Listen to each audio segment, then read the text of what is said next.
Okay, this is the 5-3 additional practice from Friday, March 15th. Okay, so the first side, we're just trying to graph the square root and cubic root functions. And then on the back side, they're giving us the graph and we're trying to write the equation. So on the front here, we have f of x equals 2 times quantity x minus 2 plus 4.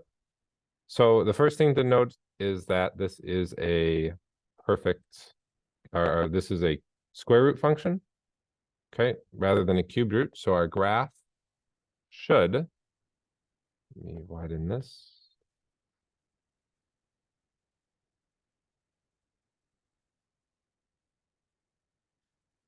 Right, it should look something like this. We have an endpoint, okay, and then it goes off forever in one direction. All right, so our endpoint on the first one, let me change the thickness here.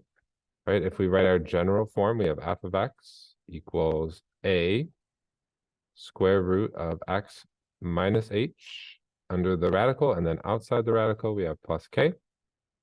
So in this case, h is 2, k is 4, and then a is 2 as well. Okay, the h means that we're going to shift it 4 units to the right. I'm sorry, 2 units to the right. H is 2, so we're going to shift it right 2. K equals 4, so that's going to be a shift 4 up. So we're going to go up 4. Okay, and then A means we're going to have a vertical stretch. Remember, if A is greater than 1, it's a vertical stretch. It's going to go farther away from the x-axis. If A is between 0 and 1, like a half or a third, it's going to be a vertical shrink. It's going to get smushed towards the x-axis. So this one, though, A equals 2, that's greater than 1. So it's a vertical stretch. All right, our endpoint is going to be basically just h comma k. So in this case, 2 comma 4. And that's the first point we should put on our graph is 2 comma 4. Okay, it's also the first point I'm going to put on my table. Okay, I'm going to put the endpoint at the top, 2, 4. I put the dot on the graph. Okay. All right, I think that part, I think most people are good with. I think where we struggle then is just coming up with the points. So you can pick any point now to the right.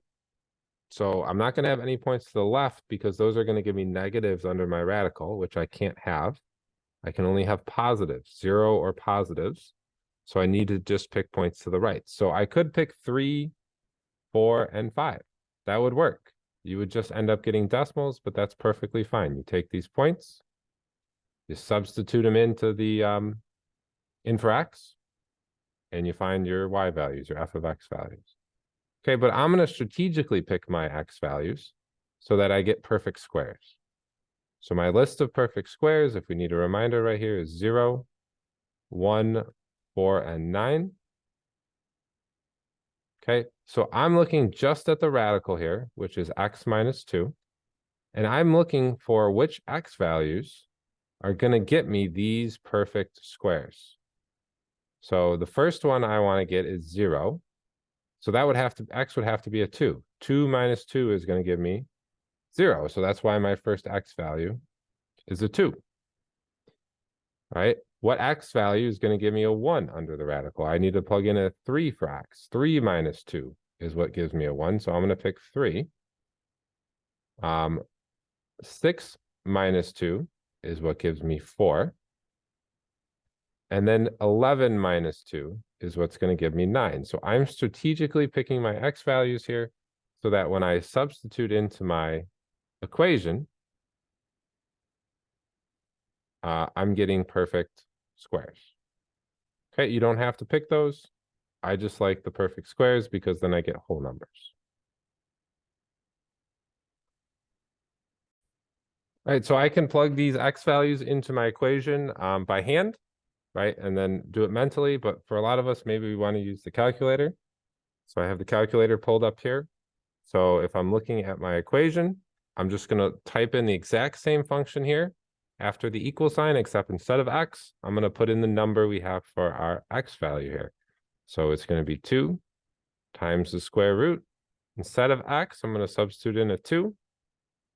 And then we have minus 2 plus 4. So now this looks exactly like what we have over here. Except instead of the x, we've replaced our x value of 2. I hit enter, and it shows me that the first one was in fact 2 comma 4. Okay, I don't need to retype this every time. If I just hit up twice and hit enter, I highlight the last input. Okay, now I can just go in there and I can change the 2 to a 3 and then hit enter again. So in this case, I get a 6. Okay, then I'm going to plug in 6. The next x value is 6. So again, I don't need to retype the whole thing. I can just hit up twice, highlight it, enter, delete the 3 and put a 6. Then do it again with the 11. So I can do it pretty quick on my calculator. And let's see my values.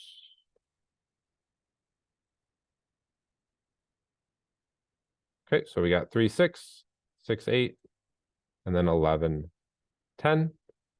So if I minimize the calculator, we can now graph this. We got 2, 4. We have 3, 6 right here. 6, 8. And then 11's a little 1 off the graph here, and then up to the top 10. Okay, and there is my first graph. We have an endpoint 2, 4, and then it goes all the way off to infinity. So in my domain is how far left and right we can go. So the farthest left we can go is 2. Since we can reach it, we're going to put a bracket. And then the farthest right we can go is towards infinity. We don't actually reach infinity. We just go towards infinity. That's why we put a parentheses over here for on the other side of the infinity. Range is how far up and down we can go. So the lowest we can go here is -4. And again, I'm going to put a bracket because I can reach it. But then I can't reach positive infinity. So I'm going to put a parentheses, and your range is -4 to positive infinity. And that's the first one. Okay, we'll go a little faster for the rest of them. But that's the first one. Okay, the second one is a cubic function. So again, we messed up on the handout. It should not say endpoint here. It should say turning point. So you should have crossed off the word endpoint there and wrote instead turning point. Right? Because the domain and range of a cubic function is always -infinity to positive infinity. So there is no endpoint.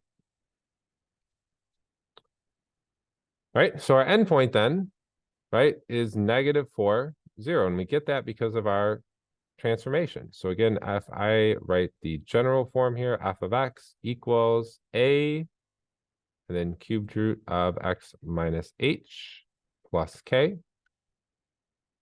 My a value is 3. My h value is -4. Remember, if it's x plus 4, that's the same as x minus -4. So in this case, our h value is -4. Okay, and then there's not a +0 at the end. They don't need to write that, but k would be 0. So this is a vertical stretch by a factor of 3. So we have a vertical stretch. We have a shift left 4. Okay, and then we have no up or down shift because k is 0. Okay, but what that means is our turning point is going to be -4, 0. So that's going to be the first point I'm going to use, -4, 0. And since I don't have an endpoint, I'm going to put that in the middle of my table because it's a turning point. It's the middle point of the graph. It's not really a middle, but you can think of it as a middle point. Right? There would be no middle point if you're going from -infinity to positive infinity. Any point could be considered the middle. Okay, so turning point, -4, 0. Okay, to fill my table in, I need to pick 2 points before -4, so 2 points to the left. So I could have picked -5 and -6. That would have been fine. And 2 to the right, I could pick -3 and -2. Those would also be fine. The problem is when you put those into your function, you're going to get decimals. And sometimes that's a little harder to work with. So for cubic functions, our perfect cubes are -8, -1, 0, 1, and 8. If we could get those under the radical, that would give us whole numbers and it might be easier to work with. So what x value is going to give us -8? That would be -12. -12 plus 4 gives us -8. What x value is going to give us -1? That would be -5. -5 plus 4 is going to be -1. Okay, -4 plus 4 gives us 0. -3 plus 4 gives us 1. And then 4 plus 4 gives us 8.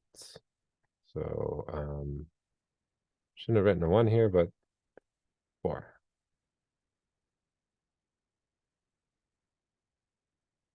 All right, so there's my x values. Now again, I can do it in my head if I'm good at mental math. If I'm not good with mental math, I'm just going to go right over to the calculator, because why not use the technology that we have? Okay, so it's going to be 3 times cubed root.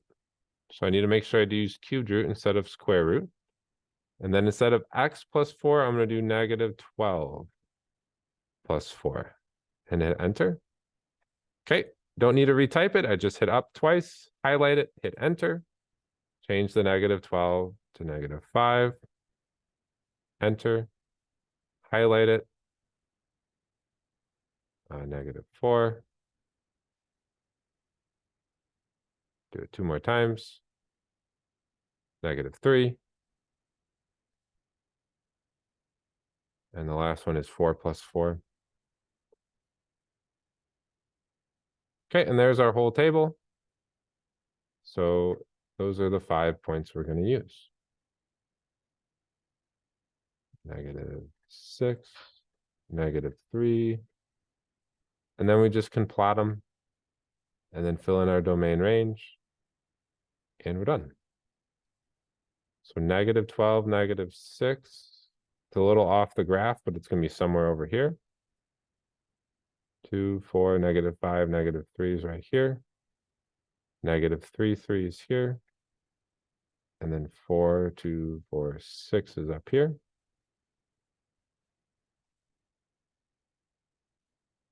Very straight line. Okay. So there's your graph and your domain range, always the same for cubed root. We're always going -infinity to +infinity, right? You can go all the way left, all the way right. You can have negatives under the radical when it's cubed. So always going to be the same. And range, same thing too. It's not going down or up very quickly. It's going down very, very slowly on the left and going up very, very slowly on the right. But it is still going up and down, and it will keep doing that forever. So -infinity to +infinity for domain and range.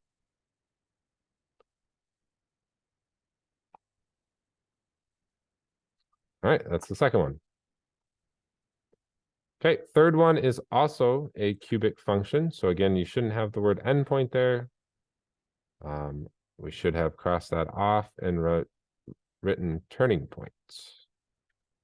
Wrote turning point, written turning point.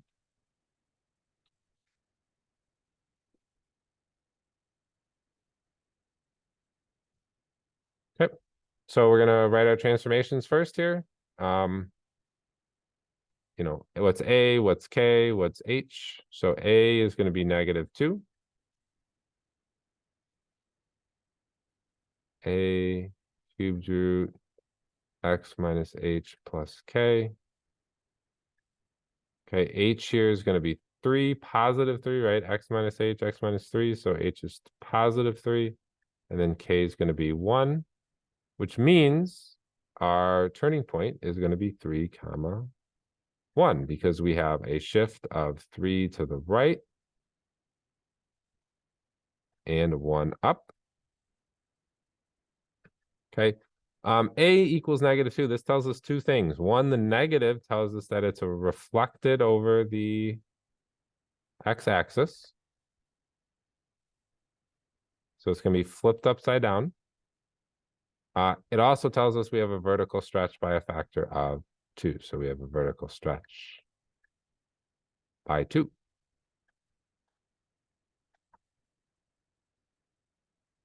All right, so again, the turning point, if it's the end point, I would put it as my first coordinate up here, but it's the turning point, so I'm going to put it right in the middle. Okay, 3, 1. And you could just pick two numbers before 3 or two numbers after 3. So I could say 1, 2, 3, 4, and 5. That would be perfectly fine. Okay, I like to pick the perfect cubes. So I'm looking to make -8, -1, 0, 1, and 8. So if I'm looking just at the radical, just at x minus 3, right, just at this part right here, what x value is going to give me -8? What minus 3 gives me -8? Well, that would be -5. -5 minus 3 is -8. What x value gives me -1? That's going to be a 2, because 2 minus 3, -1. Then 3 minus 3 is 0. 4 minus 3 is 1. And 11 minus 3 is 8. So I'm strategically picking those x values. Again, you don't have to do that. You can just pick 1, 2, 3, 4, and 5. As long as this point, the turning point, 3, 1, is in the middle. You picked a couple points before it and a couple points after it, then you are good. All right, so then just plug it in. Go to your calculator, and we're going to plug in those points all over again. So let's go to the bottom. Function is -2 cubed root. So the first one's -5. So I'm gonna do -5 minus 3. And then outside +1. Highlight it. Change the -5 to a 2. Highlight it. Change it to a 4. And then an 11.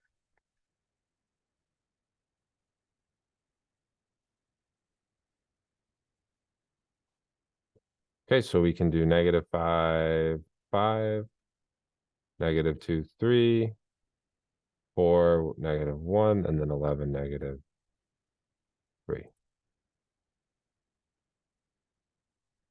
Okay, plot my points. 3, 1, 4, -1, 11, -3,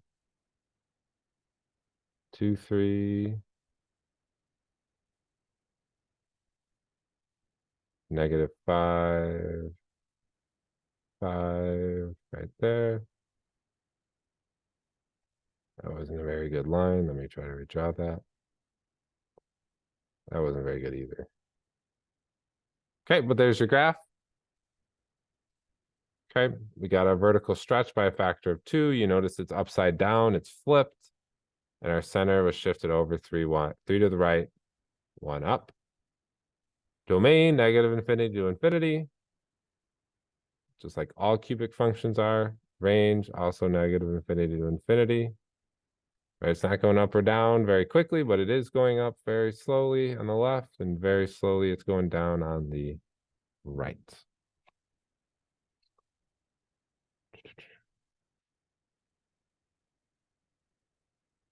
All right, last one on the front. We have a square root. Okay, so let's do our transformations first. All right, a is going to be -1/2. Let me write the original up here. A square root of x minus h plus k. Okay, there's nothing else on the inside with the x. So it's really x minus 0. So h is going to be 0. And then k on the outside is going to be equal to 2.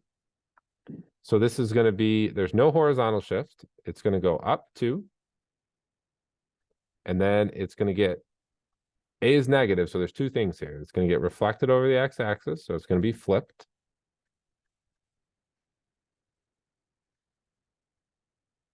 And it's going to be a vertical shrink or a vertical compression.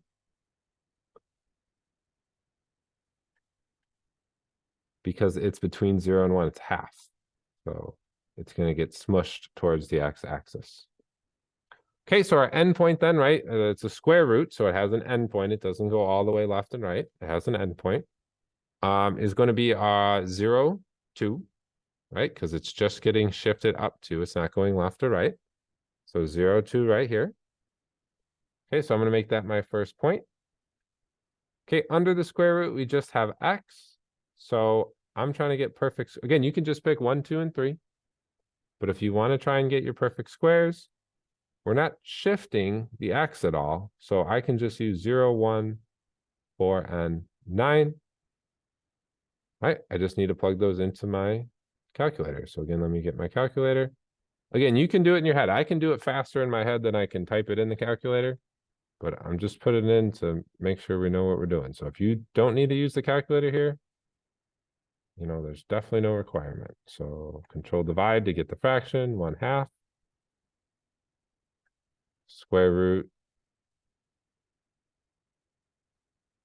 We're going to do square root of 1 plus 2. Gives us, again, you can hit control enter. It'll give you the decimal, right? So 3/2 is 1.5. I'm going to change this to a 4.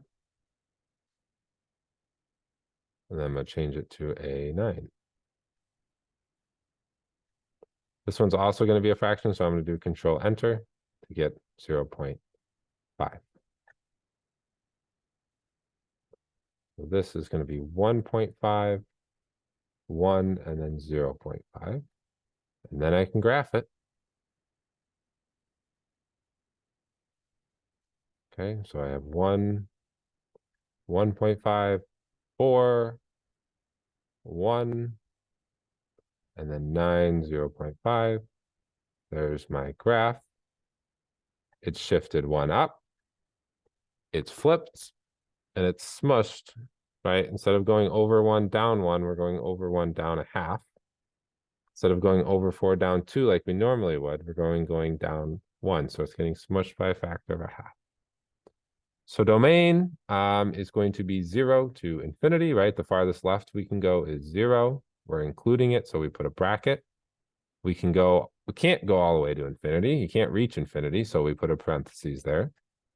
Okay, and then range, the lowest you can go is negative infinity.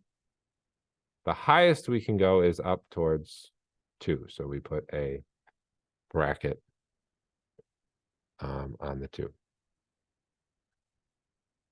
Okay, and that's the front side. The back side should be a little bit quicker. All right. The one thing I would note on the back is sometimes it's helpful to graph your original, your parent function. So let me do that. Let me graph the parent function here. This is cubed root of x. So you'd have 0, 0, 1, 1, 4, 2. I'm sorry, not 4, 2. It'd be 8, 2.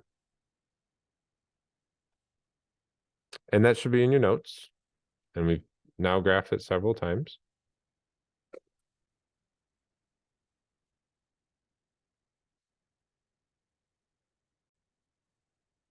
So here's our original. Okay. So again, original, we have 0, 0.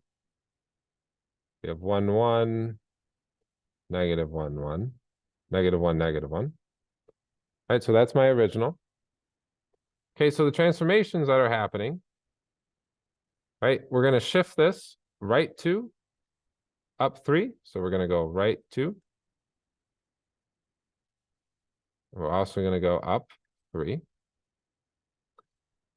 All right, and then to see if there's a vertical shift or horizontal shift, I would just look at 2 points here and compare them. So we go over 1, up 1. On this one, my turning point, right? So maybe we should have started there. The turning point here, I don't want black. The turning point here should have been 2, 3. So maybe we should have wrote that first. So our turning point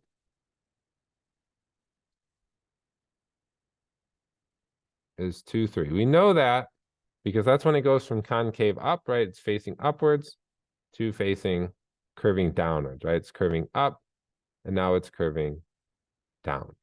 Okay, so that's our turning point. So our turning point at our original is 0, 0. So we've shifted 2 to the right and 3 up. That's why it's getting shifted 2 right and 3 up. All right. And then the vertical shift. So from our middle, our center, our turning point, we go over 1, up 1. On the original, we also went over 1, up 1. So there's no vertical stretch or vertical shrink. Okay. So A should be 1. H should be 2. And then K should be 3. So when we substitute those into our function, right, A square root X minus H plus K. A is just going to be 1. I don't need to write the 1. And then X minus 2. And then on the outside, we have plus 3. This is a cubic function. So I should have a 3 there. It's the cubed root of X minus 2. And then plus 3. All right, so that's the first one. Okay, so second one, let me start this one off better here. This one has, you want to see, does it have an endpoint or a turning point? This one has an endpoint. Oops. Right, this one has an endpoint, which is -3, 2. Okay, so since it has an endpoint, this is going to be a square root. So it's going to be a square root. So X minus H. And then on the outside, we're going to have plus K. So since it's shifted left 3 and down 2, that means H is going to be -3 and K is going to be -2 because our endpoint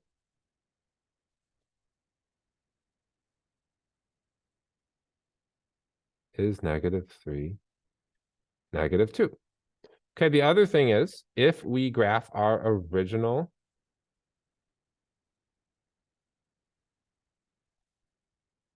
let me change color here. Right, original square root function, our parent function, we should have 0, 0. We should have 1, 1, and we should have 4, 2. This is our original parent function. Okay, so we can see we've shifted it left 3, down 2, but we've also stretched it. Instead of going over 1, up 1, we are going over 1, up 2. So we're stretching it by a factor of 2. So we have a vertical stretch by 2. So A here is going to equal 2. So if I substitute all of these things in for my equation, I'm going to get 2 square root X minus -3 and then minus 2. So I get 2. That becomes X plus 3, right? X minus -3 becomes X plus 3. And then I have -2 for K on the outside.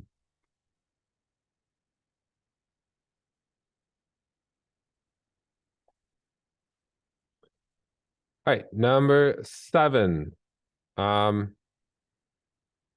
Let's start. This is a cubic root function because it's going all the way left and all the way right. So that means we have a turning point, not an endpoint. A turning point. Okay, so our turning point is where it goes from concave. It's going concave down until you get to them here. And then it's pointing up, right? It's curving up. So right here, -3, 0 is my turning point. That means our shift is going to be left 3. Okay. So let me write my equation. F of X equals a cubed root X minus H and then plus K.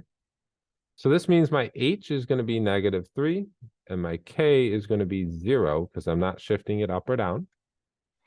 Okay, to see if there's a stretch or a shrink, it can be helpful to graph the original. So again, the original has a point at 0, 0, has a point at 1, 1, and then negative 1, 1.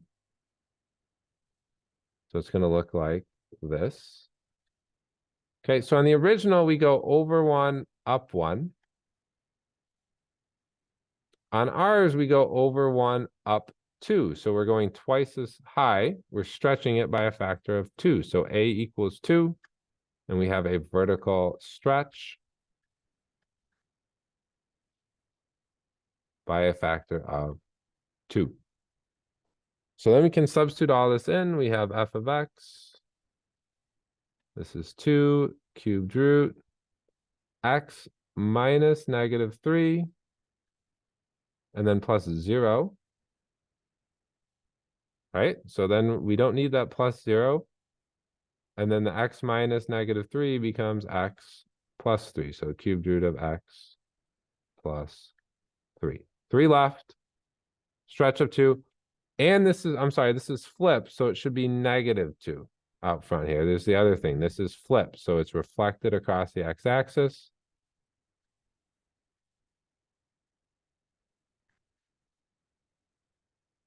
So A should not just be 2. A should be negative 2. Because it is flipped across the x-axis. All right, last one. Okay, this one has an endpoint and goes forever in one direction. So this is a square root. Okay, so our equation should be a square root x minus h plus k. Okay, so let's start with our endpoint. Our endpoint is 1, 4. So that means we have a shift 1 to the right and 4 up. Okay, I also noted that this is upside down. It's flipped. So we have a reflection